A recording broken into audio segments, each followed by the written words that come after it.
अप्रैल मई 2020 में जब चीन गलवान में घुसा और हमारी जमीन पर अब तक कब्जा करके बैठा है, उसके बाद से बातचीत हो रही है। जो 23 अगस्त को जो प्रधानमंत्री नरेंद्र मोदी, वजीर आजम और चाइना के शी जिनपिंग से बातचीत हुई है, उसमें चाइनीज ऑफिशियल जो वर्जन है, उन्होंने कहा कि ये एक मीटिंग हुई है और ये मीटिंग हुई है प्राइम मिनिस्टर नरेंद्र मोदी के रिक्वेस्ट के ऊपर अगस्त 23 को, और 24 अगस्त को देश को बताया जाता है रात में कि ये मीटिंग हुई है चाइना के शी जिनपिंग के साथ। और फिर पहले कहा गया कि सोर्सेस के तौर पर लीक कर दिया गया कि चाइना बात करना चाहता था। ऑफिशियली एमईए को स्टेटमेंट देना चाहिए था प्रधानमंत्री नरेंद्र मोदी और शी जिनपिंग की ये बातचीत के बाद कि ये बातचीत हुई। चाइनीज फॉरेन मिनिस्ट्री बोलती कि प्रधानमंत्री नरेंद्र मोदी बातचीत करना चाहते थे, और फिर बाद में हम लोग फॉरेन सेक्रेटरी कुछ और कहते हैं। तो हम ये पूछना चाह रहे हैं बीजेपी से, जो भारत में अभी सत्ता में है, कि आखिर क्यों प्रधानमंत्री चाइनीज प्रेसिडेंट के पीछे भाग रहे हैं बातचीत के लिए? आखिर क्यों देश के प्रधानमंत्री देश को अंधेरे में रख रहे हैं कि लद्दाख बॉर्डर पर क्या हो रहा है? आखिर क्या वजह है कि भारत के प्रधानमंत्री की सरकार, नरेंद्र मोदी की सरकार, हमारी बहादुर फौज पर ये प्रेशर डाल रही है कि कोई सोल्यूशन को एक्सेप्ट कर लिया जाए? और वो क्यों नहीं इस बात का इसरार कर रही है कि जो स्टेटस को एंटे था 2020 में, उसको रिस्टोर किया जाए? आखिर क्यों देश की बीजेपी की सरकार चीन की फौज को रिवॉर्ड या इनाम देना चाहती है? पिछले 40 महीने से हमारी बहादुर फौज 50,000 के करीब वहां पर हजारों फीट ऊंचे पहाड़ियों पर बैठकर बड़ी बेबाकी और बहादुरी के साथ चीन की फौज का वहां पर ठहरकर उनसे मुकाबला कर रही है।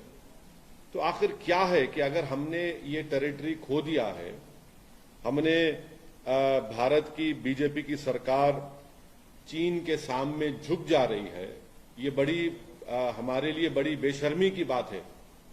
आखिर क्यों बीजेपी खामोश बैठी हुई है? देखिए, 2000 स्क्वायर किलोमीटर हमने जो खोया है वो बीजेपी की प्राइवेट प्रॉपर्टी नहीं है, वो हमारी देश की जमीन है, हमारी देश की सुरक्षा से उसका अटूट हिस्सा है। इसीलिए हम इस बात का डिमांड करते हैं कि एक स्पेशल सेशन पार्लियामेंट का बुलाया जाए। तीसरी बात यह है कि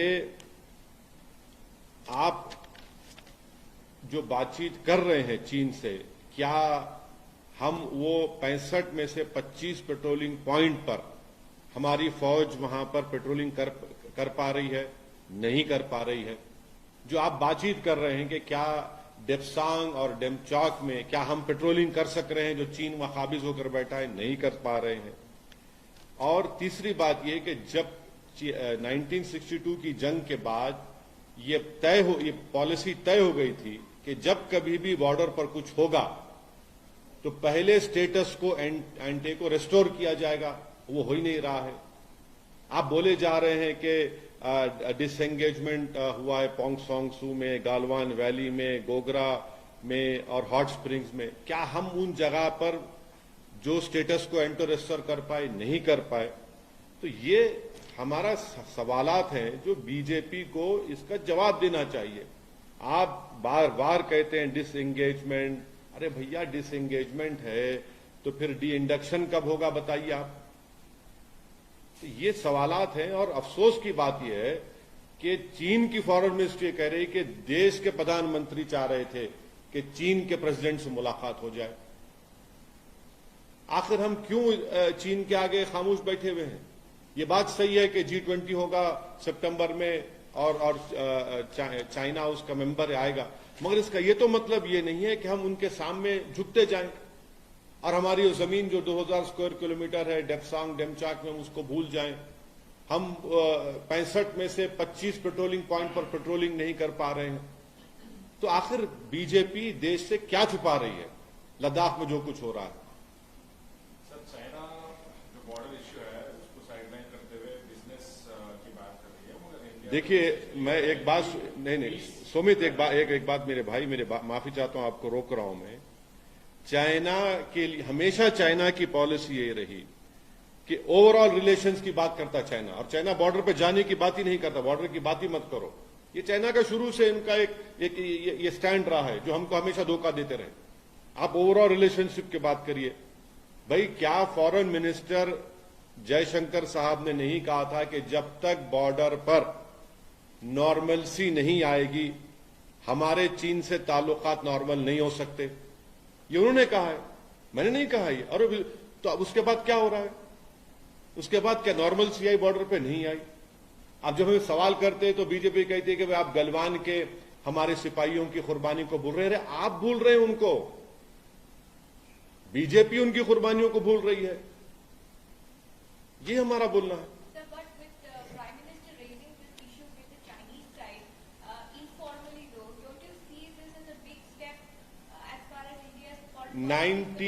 Nineteen rounds of talks have been held. The Prime Minister also spoke to the Chinese President in Bali. Again, it was after a month we came to know some sort of agreement has happened. 23rd August, the Prime Minister of our country, Shri Narendra Modi, meets the Chinese President. And on August 24th, the nation comes to know. The Chinese Foreign Ministry releases a statement and says that this meeting happened at the request of our Prime Minister. My question is, why is our Prime Minister running after this Chinese President? And why is the BJP keeping the nation in dark about what is happening in Ladakh? Thirdly, from last 40 months, our brave soldiers are standing on those thousands of feet height, seeing eyeball to eyeball with the Chinese army. And the third and important point is that, I mean, what have these talks led to? Has the Chinese allowed us to patrol those 25 patrolling points which China has stopped us from doing? Has the Chinese allowed us to patrol Depsang and Demchok? No. Nothing is happening. So why is this government succumbing and capitulating to the Chinese? This is my question to the ruling BJP party. Why is this government pressurizing the army to agree to some sort of agreement on that border issue? You cannot do that. See, this land belongs to our country. This is not some personal property of the BJP party or any political party. And this land is deeply, organically connected to the security of our country. And I have been consistently raising this issue in the media, in the Indian Parliament, and that is why I demand that a special session of the Parliament should be called by the ruling party, and we should discuss about this. What is this that you discuss and you agree something in Bali, and later on you come to know that you agreed on something? Our Prime Minister meets the Chinese President on August 23rd. The Chinese are saying at the Prime Minister's insistence, we release some statement that sources know the Chinese wanted. Why are we hiding what is happening on Ladakh? The satellite images are very clear, which clearly shows that we are not able to patrol in Demsak and Demchok. The IPS officer of Ladakh in DGP conference categorically stated that out of 65 patrolling points, 25 we cannot patrol. What more evidence do we want?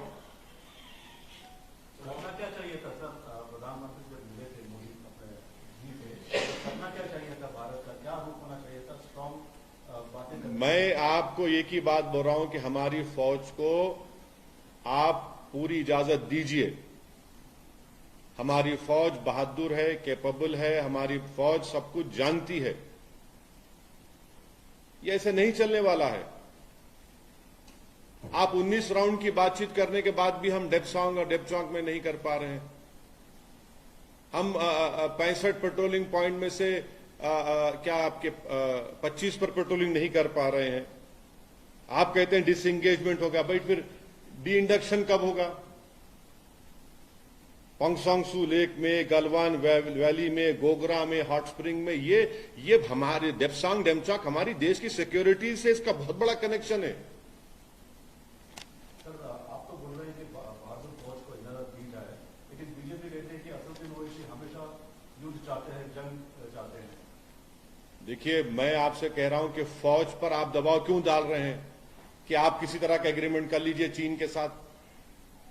मैं युद्ध की कहां बात कर रहा हूं? क्या इस देश की जनता ने हमारे प्रधानमंत्री की जबान से नहीं सुना कि ना कोई घुसा है ना कोई घुसेगा?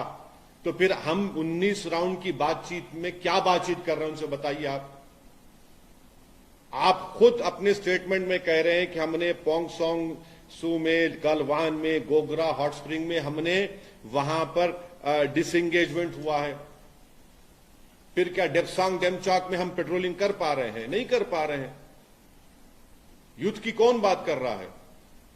क्या फौज को अगर आप इजाजत देंगे तो युद्ध की बात करेंगे?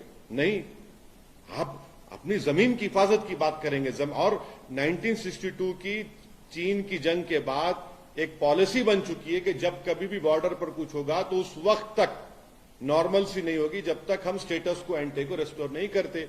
आज की तारीख में क्या हम मई 2020 के स्टेटस को एंटे को रेस्टोर करें? नहीं करें हम। लेकिन जब बातचीत से अगर इस मामले का हल निकलता है तो फोर्सेस को सारी लिबर्टी देने का क्या पॉइंट बनता है? नहीं, फोर्सेस, देखिए, आप और हम नहीं जा रहे। हमारी फौज को बेहतर मालूम। हमारी फौज में वो दूरंदेशी भी है, बहादुरी तो है ही उनमें। आप आखिर क्यों चीन के सामने आप इस तरह का क्यों आप बिहेव कर रहे हैं? आखिर क्या जरूरत थी प्रधानमंत्री को उठकर मिलने की बाली में? और ये स्टेटमेंट देख लीजिए, ब्रिक्स समिट में 23 अगस्त को बातचीत होती है और 24 अगस्त को बताया जाता है देश को, और वो भी चीन के फॉरेन मिनिस्ट्री के स्टेटमेंट के बाद के प्रधानमंत्री ने बातचीत की रिक्वेस्ट की थी। फिर सोर्सेस के जरिए मीडिया में छोड़ दिया जाता है कि नहीं नहीं चीन चाहता था। अरे ये क्या है भाई? अगर बातचीत हो रही है 19 राउंड की तो क्या हम डेमचॉक में हमारी फौज पेट्रोलिंग कर पा रही है? नहीं कर पा रही है। हमारी फौज बहादुर है मगर हम नहीं कर पा रहे हैं वहां पर। Sir, in an official statement, he has told PM Modi that countries must bear mind of overall interest and bilateral relations, and border issues will also be safeguarded with peace and tranquility. इस बारे में उन्होंने देखिए, China जो है हमेशा border के issue पर बातचीत करना नहीं चाहता, और every time the Chinese has always been stating this golden word, overall relation. अब ओवरऑल रिलेशन उनका मतलब क्या है कि आप बॉर्डर पे मत बात करिए, आप ट्रेड पर बात करिए। इसमें मेंशन किया गया सर, बॉर्डर पर बात करेंगे, peace and tranquillity should be क्या वो तो हमेशा उनका वो स्टैंडर्ड स्टेटड स्टेटमेंट है।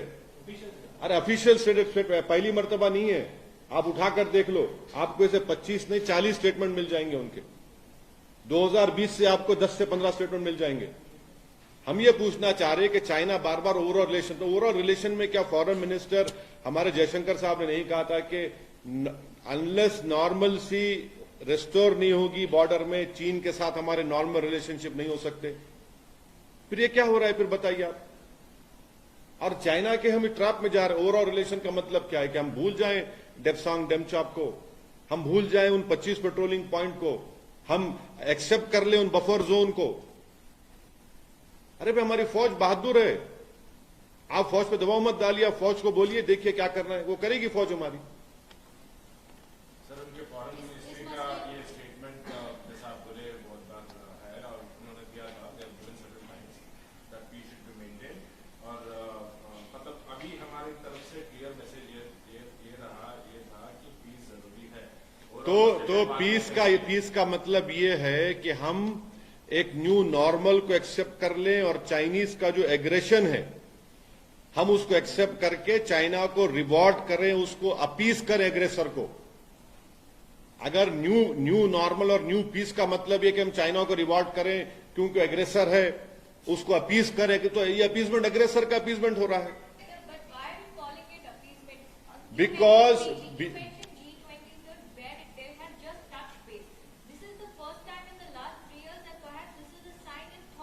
No, not 3 years. No, it is not like that. What do you mean by thaw in relation? Do you know that the trade imbalance is how much between India and China? Do you know that how much loans we are getting from the Asian banks, two banks to India? What did you? Our relationship are continuing. There is no thaw or whatever you are saying. No. Please tell me that if what you are saying is so, has China allowed us to patrol in Depsang and Demchok? Has China allowed us? Has de-induction happened? Has China allowed us to patrol those 25 patrolling points? My basic question is, why is the government hiding the truth on Ladakh? That is my question. And didn't the Honorable Prime Minister meet the Chinese President in last G20 meet in Bali? And that too also after a few months have passed, we came to know what agreement they have come to. Going forward क्या होना चाहिए sir? क्योंकि जिस तरह से देखिए, going forward ये होना चाहिए कि देश की जमीन पर कोई कॉम्प्रोमाइज नहीं होना चाहिए। देश की फौज को हमको उनको आजाद फैसले लेने की इजाजत देनी चाहिए और उन पर फौज पर दबाव नहीं डालना चाहिए। और हम चीन के पीछे क्यों जा रहे हैं बातचीत करने के लिए? ठीक है, G20 होगा तो चीन उसका मेंबर है, मानते उस बात को, मगर इस बात को तो समझिए कि वो जो जमीन हम खो चुके हैं, जहां पर चीन की फौज बैठी हुई है, वो देश की जमीन है। वो उसकी देश की सुरक्षा से उसका बहुत इंपॉर्टेंट रिश्ता रहा है और 40 महीने से हमारी बहादुर फौज वहां पर बैठी हुई है। उनकी बहादुरी को हम सलाम करते हैं, मगर आप क्या कर रहे हैं फिर बताइए? सर, राहुल गांधी जी ने अभी यही कह रहे हैं, पैंगोंग हम लेक विजिट किए थे और वहां पे लोग बोल रहे हैं कि हजारों किलोमीटर चाइना ऑक्यूपाई करके बैठे हुए हैं। कारगिल में से उन्होंने ये इश्यू टेकअप किया, तो आपका क्या कहना है? नहीं, वो कांग्रेस पार्टी बोलेगी, मैं उस बात में नहीं बोलना चाहूंगा। सर, मुसलमान के विषय पर जब सवाल किया गया, पाकिस्तान की बात करते हैं, हमारे पड़ोसी मुल्क, दो बड़े पड़ोसी मुल्क पाकिस्तान और चीन, एक तरीके से अगर उनके साथ युद्ध जैसे वातावरण बनेंगे तो हमारे हालात भी खराब होंगे। कैसे इसको सुलझाया जाए? नहीं तो देखिए, आप कह रहे हैं युद्ध की बात, मैं युद्ध की बात नहीं कर रहा हूं। मैं आपसे कह रहा हूं कि हमारी फौज इतनी ताकतवर है, इतनी बहादुर है, इतनी दूरंदेश है कि आप उनको फैसला लेने दीजिए। मैं युद्ध की बात नहीं कर रहा हूं। कौन युद्ध की बात कर रहा है? अब कल अगर सर्जिकल स्ट्राइक होगा पाकिस्तान में जनवरी 2024 में या फरवरी 2024 में कुछ हो जाएगा, तो क्या आप ही मुझसे पूछेंगे आप क्यों सपोर्ट नहीं कर रहे, देशभक्ति दिखाइए अपनी? तो ये तो नहीं होगा ना। आप लोगों को भी एक स्टैंड लेना चाहिए। आप लोग अपना स्टैंड ले लीजिए। हम तो आपसे कह रहे हैं, मैं युद्ध की बात नहीं कर रहा हूं, मैं अपनी जमीन को हासिल करने की बात कर रहा हूं। और ये बात सबको मालूम, और खुद बीजेपी के जो वहां के जो काउंसिल के मेंबर्स हैं लद्दाख के, उन्होंने कहा ये बात।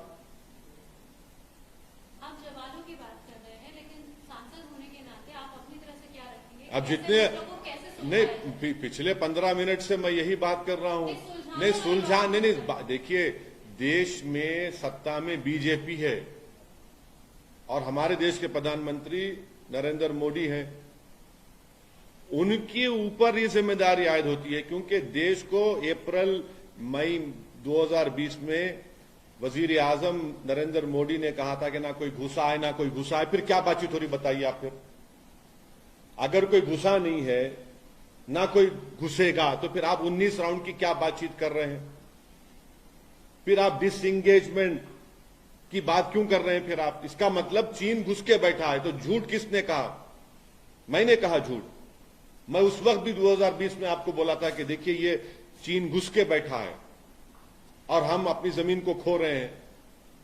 फिर लद्दाख के एक आईपीएस ऑफिसर ने डीजीपी कॉन्फ्रेंस में ये बात को कह दिया कि 65 में से 25 पेट्रोलिंग पॉइंट पर भारत की फौज पेट्रोलिंग नहीं कर सकती है।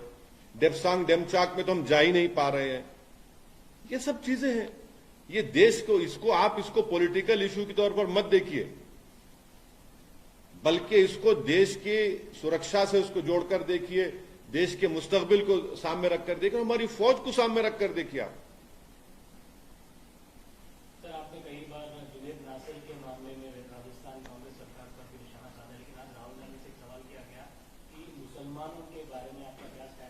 तो उन्होंने बताया कि जैसे मुसलमानों पर हमला हो रहा है वैसे ही मणिपुर में भी है, तो सबको एक ही तरह देखा जाना चाहिए, ऐसा अलग से मुसलमानों की बात नहीं करने को।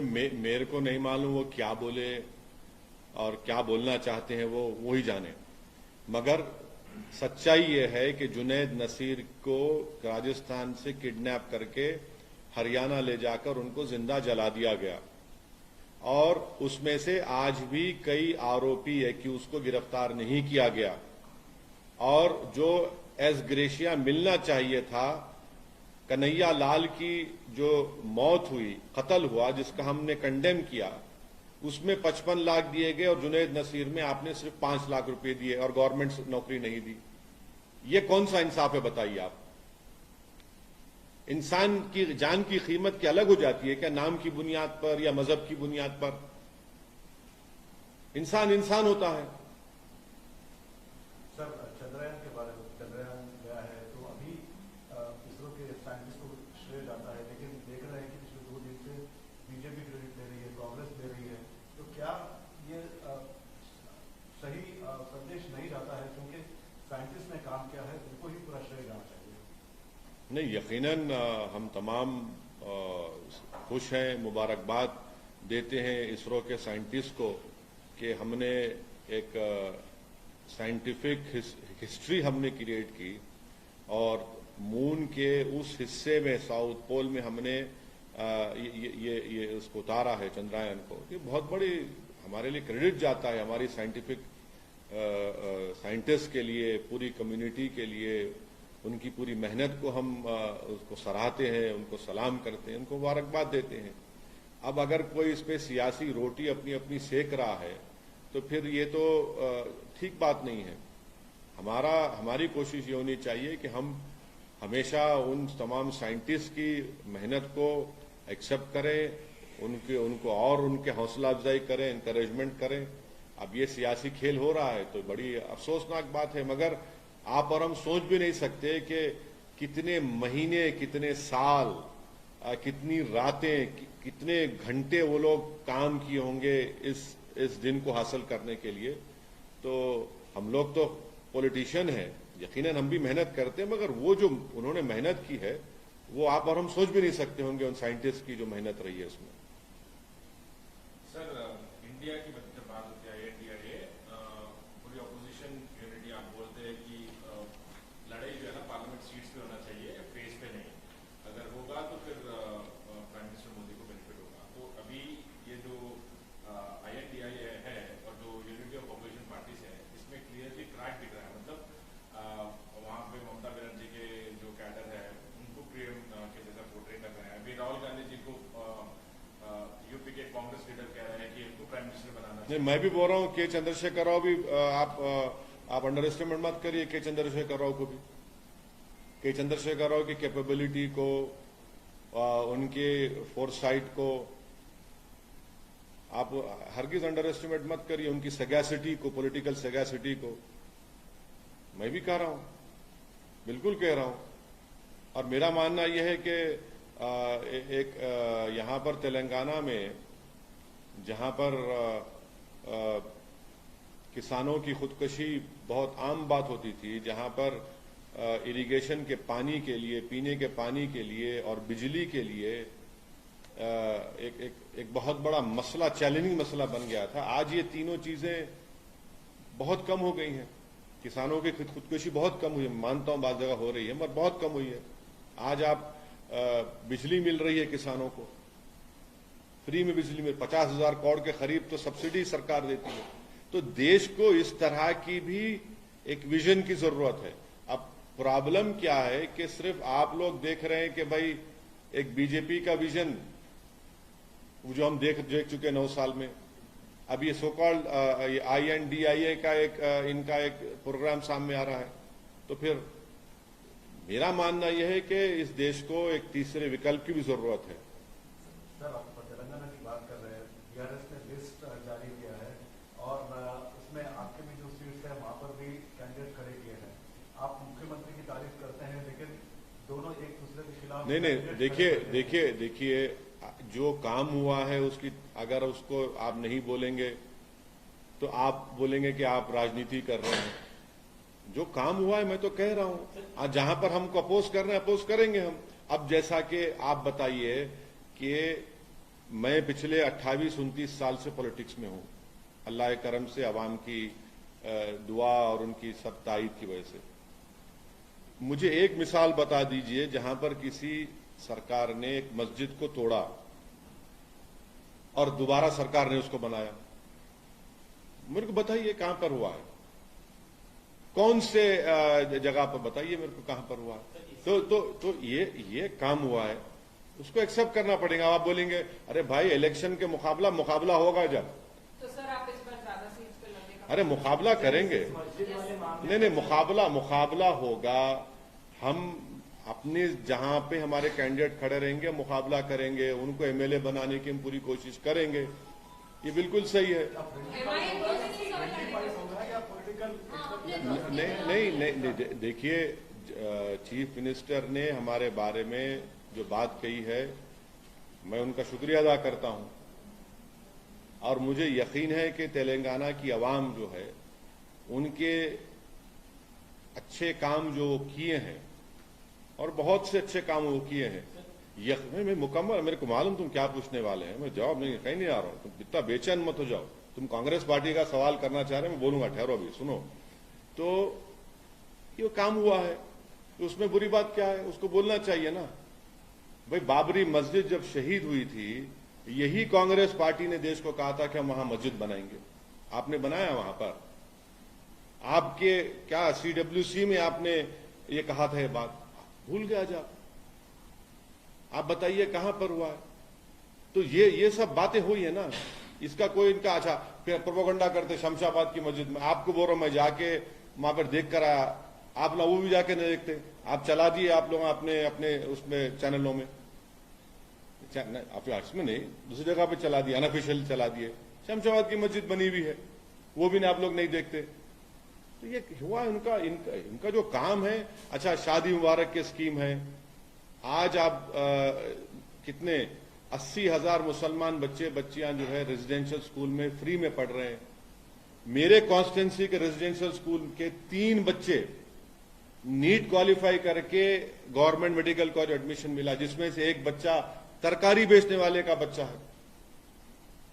अब उसको हम तीनों बच्चों को कल बुला रहा हूं दारुसलाम में, बुला के हमारे जो चैरिटेबल ट्रस्ट से उनको हम इंशाल्लाह ताला उनको हम इनकरेज करने के लिए उनको जो भी हम करना है कल करेंगे।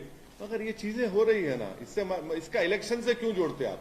इलेक्शन में तो भाई मुकाबला सबको करना पड़ेगा। अब मैं क्या पिक एंड चूज करूंगा, नहीं इससे मुकाबला करूंगा इससे नहीं करूंगा, वो भी नहीं करेंगे, तो मुकाबला हो। बाबरी मस्जिद वाले मामले पर आपने कहा था कि जहां पर मस्जिद शहीद हुई वहीं पर बननी चाहिए, कहीं और 5 एकड़ की जमीन दी गई। देखिए सुनो, मैं देखिए सुनो एक बात सुनो। वहां पर आज के फंक्शन में कितने मुफ्तियां थे, आप आए मस्जिद को, आज आप नहीं आए ना, आप मस्जिद नमाज नहीं पढ़े आप? अरे आप मुसलमान है, वहीं मस्जिद न पढ़ना था आप। वहां पे एक नहीं 4 मुफ्तियों को देखा मैं। जब मुफ्तियां आके नमाज पढ़े तो आपका सवाल बेफायज है, समझे ना। जब मुफ्तिया इकराम आकर वहां पर नमाज पढ़ रहे, और एक मुफ्ती जो है जो इस दीन की खिदमत करने में पिछले 60 साल से कर रहे हैं, वो खुतबा भी दिए, अब हम नमाज भी पढ़े, तो ये सवाल ही बेफायज है आपका। मैं आपको बार बार बोल रहा हूं मेरे दोस्त, तुम ज्यादा कांग्रेस के बातों में मत जाओ, तुम ज्यादा बह जा रहे, तुम जरा ऑब्जेक्टिव रह के सब सुनो सबका, मगर करो अपना। तो वो तुम थोड़ा झुक जा रहे। आप मस्जिद की बात बोल रहे, सबसे पहले तो हमने ही आपको कंफर्मेशन दिया था वो मस्जिद बन के हुई है, तो सर आप मस्जिद नहीं आपका शुक्रिया, आपका कंफर्मेशन सही साबित हुआ। नहीं आपका शुक्रिया, थैंक यू वेरी मच। आपको मुबारकबाद भी, दूसरी मुबारकबाद बाद में देता हूं, मगर आपको मुबारकबाद। सर अभी माइनॉरिटी अफेयर्स की बात कर रहे थे आप, 24 स्कूल थे सरकार बनने से पहले, उसमें सिर्फ 11 स्कूल अभी काम कर रहे हैं। कौन से? अभी तेलंगाना में कौन से स्कूल? Minority school. क्या स्कूल? कौन से school? Sir minority welfare schools. नहीं देखिए मैं आपको बात कर रहा हूं रेजिडेंशियल जो टेमरिस के तहत स्कूल चल रहे, जो 2014 के बाद बनाए गए, उसमें 60,000 से ज्यादा मुस्लिम बच्चे और बच्चियां क्लास 6 से क्लास 12 तक पढ़ रहे हैं फ्री ऑफ कॉस्ट। आप वो स्कूल्स की बात कर रहे, गवर्नमेंट उर्दू स्कूल्स की आप बात कर रहे, जिनको मर्जिंग या के नाम पर जो खत्म किया जा रहा है, वो बात सही है, मगर उसको भी हम रुकाए हैं। मैं अगर आप मेरे को पहले बोलते तो मेरे पास लिस्ट है पूरी, मेरे हैदराबाद पार्लियामेंट कॉन्स्टिट्यूंसी में कितने गवर्नमेंट उर्दू स्कूल्स काम कर रहे, और आप लोग देख चुके हैं कि हर साल हमारी पार्टी की तरफ से, जैसा इस साल हमने 16,000 के करीब हमने बैग्स दिए गवर्नमेंट उर्दू मीडियम स्कूल्स में। हम उनको 10th की एग्जाम फीस देते, फिर उनको ऑल इन वन गाइड देते। मैं आपको लिस्ट दे देता हूं, आप कौन सी स्कूल की बात करें मेरे को नहीं मालूम। धर्मपुरी अरविंद ने परसों एक बयान दिया सर, जिसमें उन्होंने एक पत्रकार को जवाब देते हुए कहा कि अगर आप नोटा को वोट डालोगे तो आएगा बीजेपी, कांग्रेस को डालोगे या बीआरएस को डालोगे तो आएगा बीजेपी, खिलेगा कमल। तो इस पर आप क्या कहेंगे सर? ईवीएम को लेकर बीआरएस ने ईसीआई इलेक्शन कमीशन, मेरे को नहीं मालूम, हो सकता हूं साइंटिस्ट है, साइंटिस्ट है उन्होंने, तो फिर उन्हें बहुत बड़ा साइंटिस्ट है, उन्हें नहीं मालूम मेरे को, आई डोंट नो क्या बोल सकते।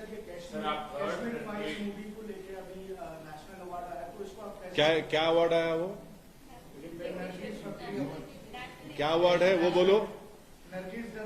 हाँ, क्या अवार्ड, क्या है उसका नाम, क्या है अवार्ड का वो? हाँ, वो पिक्चर से नेशनल इंटीग्रेशन हो रहा, जिस पिक्चर को देखने के बाद थिएटर में खड़े होके लाखों गालियां मुसलमान को दे रहे, नफरत की बातें कर रहे, पूरा हेट एटमॉस्फेयर क्रिएट कर रहे। आपने कश्मीरियों को गाली दे दी, आपने क्या क्या कर दिया आपने। वो तो पिक्चर एक फिक्शन पे बनाई गई थी। तो ये तो प्रधानमंत्री खुद पिक्चरों को प्रमोट कर रहे आजकल। हाँ, प्रधानमंत्री प्रमोट किए ना वो पिक्चर को प्रमोट किए, केरला की पिक्चर को प्रमोट किए। हाँ, मान लिए ना बाप, प्रमोट कर रहे। प्रधानमंत्री का काम है पिक्चरों को प्रमोट करना। देख, अपने आप को प्रमोट कर रहे, 9 साल से समझ सकते हो उस बात को, मगर यह पिक्चर को ही प्रमोट करे।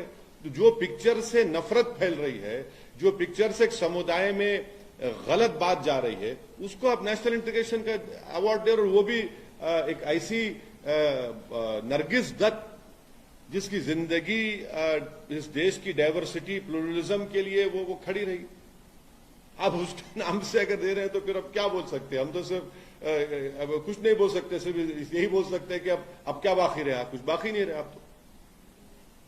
सर, आप थर्ड मतलब अल्टरनेटिव चाहिए बोल रहे हैं आप। इंडिया जो INDI है वो तो अल्टरनेटिव ही है ना सर, मतलब पूरी यूनिटी ऑफ अपोजिशन। नहीं, वो अल्टरनेटिव नहीं है। इस देश में हमेशा एक 50 साल के करीब कांग्रेस की सरकार रही, और करीब अब 18-19 साल, क्या 18 साल हो जाएंगे 20 बीजेपी के।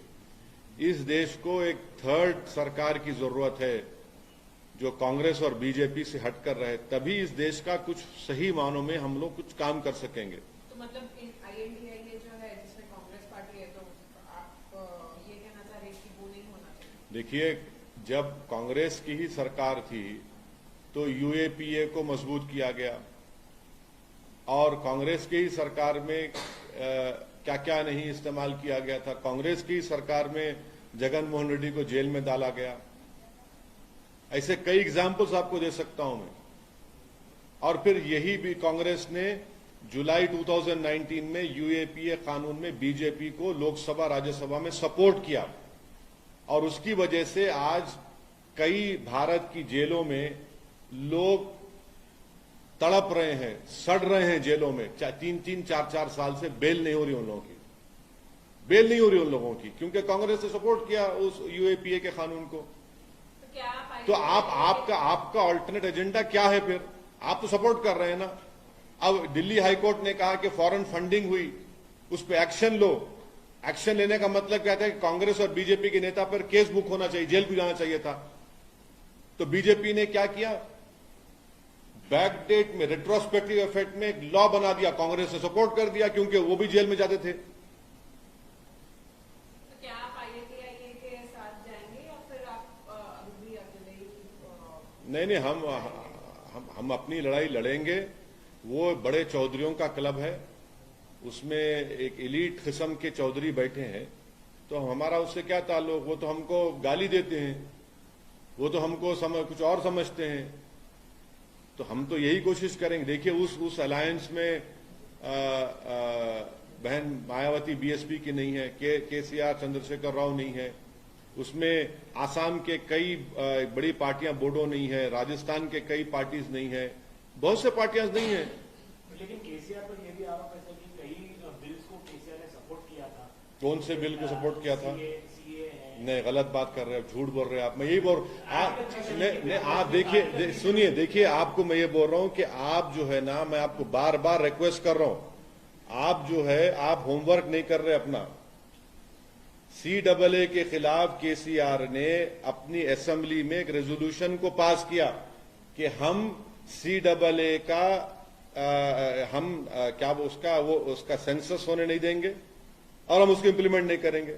अब आप बोलेंगे क्या हुआ? अब आप देखो, मैं यही तो बोल रहा हूं आपको, बार बार आपको मेरे दोस्त, मैं बार बार रिक्वेस्ट कर रहा हूं आपको, आप जरा देखा करो, देख के आप सवाल करो। और किससे सवाल कर रहे हैं आपको मालूम ना? आपको मैं कोई कान में फूल लगा के नहीं बैठता हूं आप लोगों के सामने। हो गया ना? बस और कुछ? सर एक आखिरी सवाल। हाँ। हाईकोर्ट ने, देखिए ये केसेस बार बार हो रहे हैं। पहला तो कोत्तगुड़म एमएलए वनमा वेंकटेश्वर, क्या केस हुआ? हाईकोर्ट ने और उनको स्टे मिल गया ना? हाँ सर, स्टे मिल गया ना? वरना सुन लीजिए सर। मेरे साथ MLA थे उन्होंने 99 में। हाँ सर, हाँ। वो सीनियर है। और श्रीनिवास गौड़ के ऊपर बाद में केस हुआ था MP MLA कोर्ट के रूलिंग ऑर्डर पे। और कल हाईकोर्ट ने तीसरे MLA, मतलब जो कि BRS के MLA है, कहाँ के? गढ़वाल के BRS, हाँ, उन्होंने अपील करते उनको भाई कोर्ट का ऑर्डर है तो कोर्ट ही बोल रहा ना, अपील कर सकते हैं आप, उनका अपील करेंगे, कोर्ट का फैसला मानना पड़ेगा, मगर कोर्ट अपील करेंगे, हो सकता है कोर्ट अपील करेंगे, अपील कर तो क्या होता नहीं मालूम। मतलब ऐसा अरे देखा आप जो है मेरे को आप कंटेम्प्ट ऑफ कोर्ट में लाना चाह रहे क्या? ये मेरा कोर्ट का है, कोर्ट फैसला लेता है, फिर कोर्ट स्टे भी दिया ना उनके खम्मम के MLA के बारे में। उनके हाँ, राजा सिंह का बयान आया घोषणा में से बीजेपी की टिकट लेके लड़ेंगे। और सिर्फ आपके इशारे पे ही BRS वहाँ पर टिकट देके आपने रोके रखी है। नहीं, अब हर चीज मेरे इशारे पे है ना, दूसरे इशारे पे हो रहा ही नहीं। मेरे इशारे पे जुनैद नसीर का वो हो जाता, जला दिया जाता। मेरे इशारे पर उन्होंने रसूलुल्लाह सल्लल्लाहु अलैहि वसल्लम के बारे में क्या मेरे इशारे पे बोले? नाउजुबिल्लाह। हाँ, अब मेरे इशारे पे नुपुर शर्मा बोली क्या? हाँ, मेरे इशारे पे आप लिख जाकर नू में 450 बिल्डिंग्स को तोड़ दिए, मेरे इशारे पे। किसके इशारे पे हो रहा आप देख रहे नहीं? BRS आपके इशारे पे जो है चल रही है, इसीलिए। हाँ, मेरे देखिए, आप लोग सुनिए, आप लोग नहीं जानते, हम लोग तेलंगाना के खिलाफ थे, ये एक फैक्ट है। हम लोग प्रणब मुखर्जी कमेटी को लिखकर दिए थे, तब भी केसीआर कामयाब हुए ना। तो क्या मेरी बात सुने, उनकी पॉलिसी अलग है, हमारी पॉलिसी अलग है, मगर उन्होंने जो अच्छा काम किए उसको आपको बोलना चाहिए। और नहीं सुनिए, अब हम उम्मीद कर रहे हैं कि दोबारा तेलंगाना की अवाम उनको आशीर्वाद देगी, दोबारा तेलंगाना की अवाम उनको और ताकत देगी, और हम उम्मीद कर रहे हैं कि मंजलिस पार्टी को भी उसकी ताकत में इजाफा होगा। कब लिस्ट हाँ, मस्जिद पार्टी की लिस्ट कब तक? अरे आप इतना बेचैन क्यों हो रहे? अभी तो आप सारी पार्टियां एक एक करके। हाँ, अभी तो टाइम है ना, अभी तो टाइम है अभी। हाँ, अरे आप इंतजार करिए ना, क्यों आप इतना? हाँ, नहीं, अकबर जी ने ये भी कह दिया कि मेरे पार्टी प्रेसिडेंट का तो फैसला होगा। अकबर जी की आधी बात को क्यों खा लेते आप लोगों को? बड़ी मोहब्बत है उनकी बातों से आपको। नहीं, अकबर जी ने पूरी बात की थी, वो पूरी बात नहीं बोल रहे आप। मेरे को मालूम लंच का टाइम है, मगर इतना नहीं, आधा नहीं बोलना चाहिए आपको। और कुछ? थैंक यू, शुक्रिया।